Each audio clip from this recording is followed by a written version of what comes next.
السلام علیکم ورحمۃ اللہ وبرکاتہ۔ میں ہوں مولانا عطاء الرحمن۔ آج میں آپ کو ضبط تولید اور قرآنی نقطۂ نظر یعنی خاندانی منصوبہ بندی قرآنی آیات کے متعلق کی روشنی میں آپ کو بتاؤں گا۔ قرآن مجید کے نزول کے وقت عربوں میں قتل اولاد کی 3 صورتیں رائج تھی۔ نمبر 1، پہلی قسم کا تعلق مشرکانہ توہمات سے تھا، یعنی نظر و نیاز کے طور پر لوگ اپنی اولاد کو دیوی اور دیوتاؤں کے نام پر قربان کر دیتے تھے۔ قتل اولاد کی اس رسم قبیح کی شناعت ان لفظوں میں بیان کی گئی ہے: اعوذ باللہ من الشیطان الرجیم، بسم اللہ الرحمن الرحیم، وَكَذَلِكَ زَيَّنَ لِكَثِيرٍ مِّنَ الْمُشْرِكِينَ قَتْلَ أَوْلَادِهِمْ، اور اس طرح مزین کر دیا بہت سے مشرکوں کی نگاہ میں ان کی اولاد کے قتل کو ان کے شریکوں نے، تاکہ ان کو ہلاک کرے۔ آگے چل کر مشرکانہ توہم کی بنا پر اپنی اولاد کو قتل کرنے والوں کا اس طرح ذکر کیا گیا ہے۔ آیات میں ہے: قد خسر الذین قتلوا اولادہم سفہا بغیر علم، جن لوگوں نے اپنی اولاد کو بغیر سمجھے نادانی سے قتل کیا، وہ ناکام ہوئے اور حرام ٹھہرا لیا اس رزق کو جو اللہ تعالیٰ نے ان کو دیا تھا، بہتان باندھ کر اللہ پر۔ بے شک وہ گمراہ ہوئے اور نہ آئے سیدھی راہ پر۔ یہ طریقہ اکثر توہم پرست قوموں میں رائج تھا، اور عجب نہیں کہ آج بھی رائج ہو۔ دوسری صورت لڑکیوں کو زندہ درگور کر دینے کی تھی۔ یہ سنگ دلانہ رسم بھی دور جاہلیت میں بعض عرب قبائل میں پائی جاتی تھی۔ فرمایا: وَإِذَا الْمَوْءُودَةُ سُئِلَتْ بِأَيِّ ذَنبٍ قُتِلَتْ، اور جب زندہ درگور کی ہوئی لڑکی سے پوچھا جائے گا کہ وہ کس گناہ پر قتل کی گئی تھی۔ سورہ نحل اور سورہ زخرف میں اس سنگ دلانہ رسم کا سبب غیرت کا ظالمانہ حد تک غلو بتایا گیا ہے، جس کے نتیجہ میں بعض غیرت مند لوگ اپنے لیے تو بیٹوں کو پسند کرتے تھے، اور خدا کے لیے بیٹیوں کو علاوہ ازیں مردوں کے مقابلے میں عورت جسمانی، ذہنی اور دماغی حیثیت سے کمزور اور پست ہوتی تھی، اور وہ بحث مباحثہ اور گفتگو میں بھی عاجز رہتی ہیں۔ وَهُوَ فِي الْخِصَامِ غَيْرُ مُبِينٍ، ظاہر ہے یہ کمزور و ناتواں طبقہ مردوں کے مقابلے میں زیادہ کمائی نہیں کر سکتا، اس لیے لوگ بچیوں کی پرورش و پرداخت کا بوجھ اٹھانے کے بجائے انہیں زندہ درگور کر دیتے تھے۔ آج کل جہیز کی لعنت نے ایسی بھیانک صورت پیدا کر دی ہے، جس کے نتیجے میں لڑکیاں تو درکنار والدین بھی خودکشی کر لیتے ہیں۔ یہی وجہ ہے کہ آج بھی اگر کسی کے یہاں بیٹی پیدا ہوتی ہے تو اس کی وہی کیفیت ہوتی ہے جو جاہلی عربوں کی ہوتی تھی: وَإِذَا بُشِّرَ أَحَدُهُم بِالْأُنثىٰ ظَلَّ وَجْهُهُ مُسْوَدًّا وَهُوَ كَظِيمٌ۔ تیسری صورت یہ تھی کہ فقر و فاقہ کے خوف و اندیشہ کی وجہ سے لوگ اپنے بچوں کو قتل کر دیتے تھے۔ اس کا ذکر 2 جگہوں پر ہے: قُلْ تَعَالَوْا أَتْلُ مَا حَرَّمَ رَبُّكُمْ عَلَيْكُمْ أَلَّا تُشْرِكُوا بِشَيْءٍ وَبِالْوَالِدَيْنِ إِحْسَانًا وَلَا تَقْتُلُوا أَوْلَادَكُم مِّنْ إِمْلَاقٍ۔ آپ کہہ دیجئے کہ تم آؤ میں سنا دوں جو حرام کیا ہے تمہارے رب نے تم پر، کہ اس کے ساتھ کسی چیز کو شریک نہ کرو، اور والدین کے ساتھ نیکی کرو، اور اپنی اولاد کو افلاس کے اندیشہ سے قتل نہ کرو۔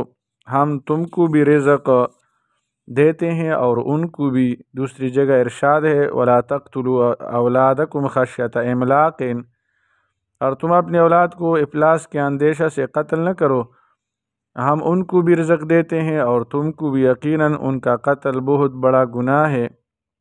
دونوں آیتوں میں اولاد کو فقر و فاقہ کے ڈر سے قتل کرنے کا ہی ذکر نہیں ہے، بلکہ اس کے سبب و محرک پر بھی ضرب کاری لگائی ہے کہ اولاد اور ان کے سرپرستوں کا روزی رساں خدا ہے، انسان نہیں۔ مؤخر ذکر آیت سے پہلے اس کی بھی صراحت کر دی گئی ہے کہ رزق خدا کے ہاتھ میں ہے، اس کی مصلحت جس کے لیے مقتضی ہوتی ہے اس کے لیے وہ روزی میں وسعت کر دیتا ہے، اور جس کے لیے چاہتا ہے اندازہ سے ایک خاص مقدار میں دیتا ہے۔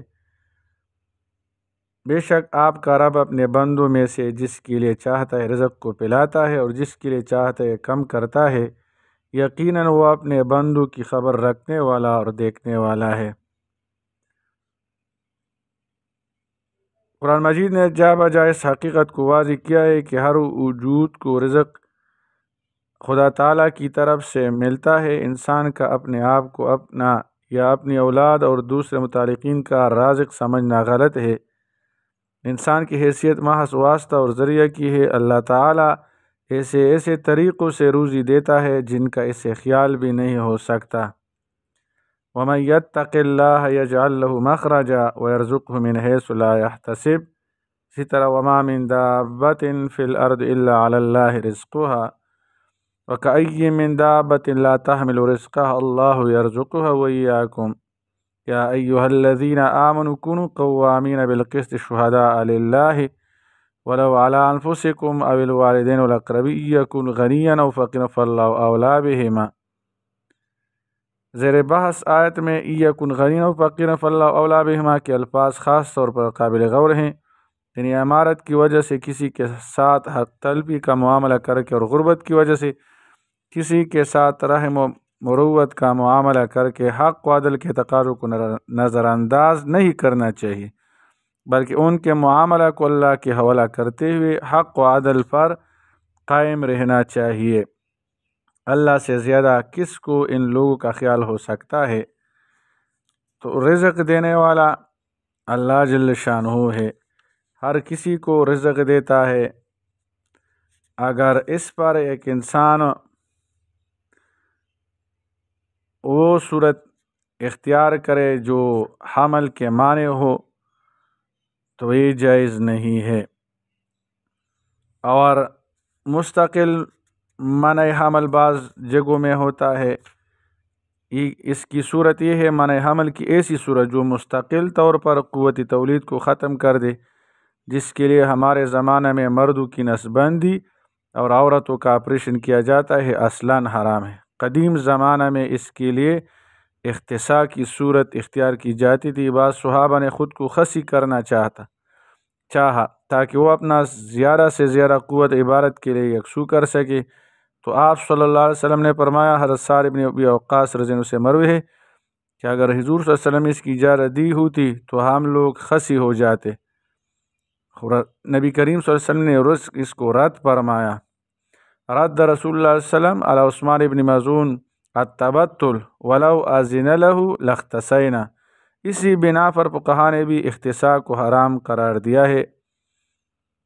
حافظ ابن حجر نے نہ صرف اختصاص بلکہ ایسی ادویہ کے استعمال کو بھی حرام قرار دیا ہے اور اس پر اتفاق نقل کیا ہے جو قوت تولید کو ختم کر دے۔ فقہائے شوافع میں علامہ بجیری نے بھی مستقل طور پر قوت تولید کو ختم کرنے کو حرام قرار دیا ہے اور مستقل اور عارضی معنی حمل میں فرق کیا ہے۔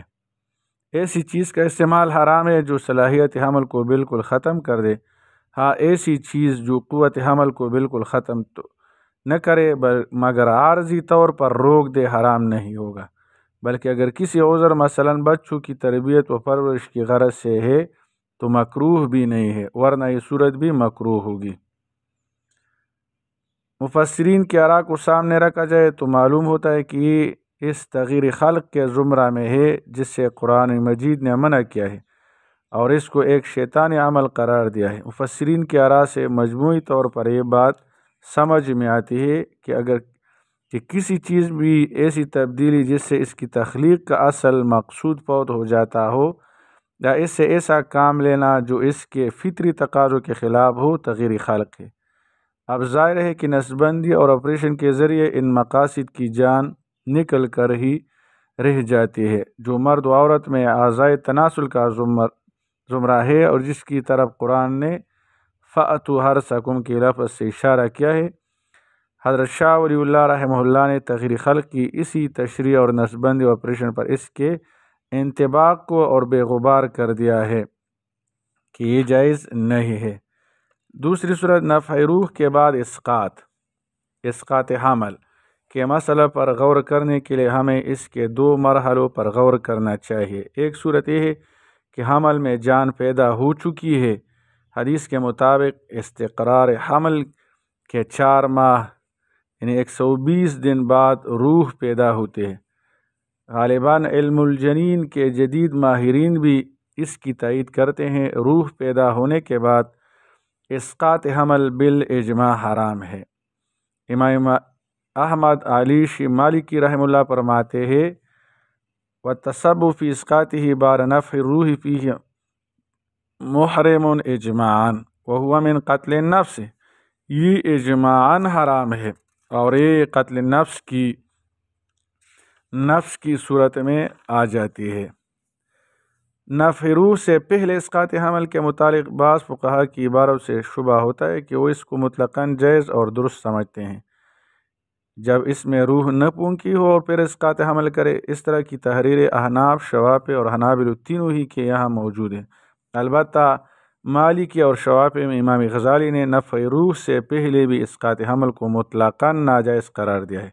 تاہم حقیقت یہ ہے کہ احناف، شوافی اور حنابلہ کے ہاں بھی یہ جواز اس صورت میں ہے جب کوئی عذر درپیش ہو۔ بلا عذر اسقاط ممنوع اور گناہ کا باعث ہے۔